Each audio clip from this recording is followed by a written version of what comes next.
Già all'approvazione di questa legge l'attenzione è stata grandissima da chi utilizza appunto un modo lento, un modo ecosostenibile di scoprire e visitare un territorio. I giorni successivi sono stati veramente un crescendo di interesse, di attenzioni, di informazioni che vengono chieste da tutta Europa, quindi abbiamo sicuramente colto nel segno. È il modo giusto per coniugare appunto un nuovo tipo di turismo che sia dal punto di vista di riscoperta di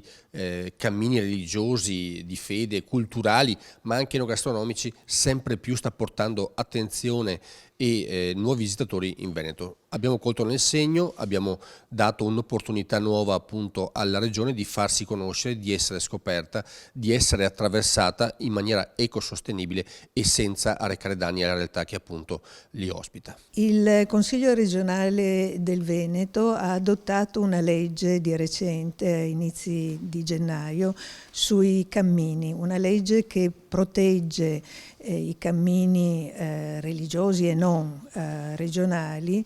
e che si impegna a cercare di renderli più noti alla popolazione. Questo è un ottimo progetto che sposa molto le idee del Consiglio d'Europa in materia di cultura e anche di turismo lento. Il Consiglio d'Europa ha 38 cammini itinerari europei certificati che attraversano tutto il continente e che ripropongono alla popolazione europea dei temi che vanno dal turismo religioso ai grandi nomi dell'arte e della cultura europea, Mozart, Napoleone, Carlo V, ma che anche ripropongono delle tematiche che sono quelle della nostra cultura europea, l'Art Nouveau, il barocco, l'arte romanica. Questo per cercare di renderci tutti consapevoli di un passato, ma anche di un destino comune, un destino europeo, e poi farci scoprire in un modo lento e sostenibile le bellezze del nostro continente.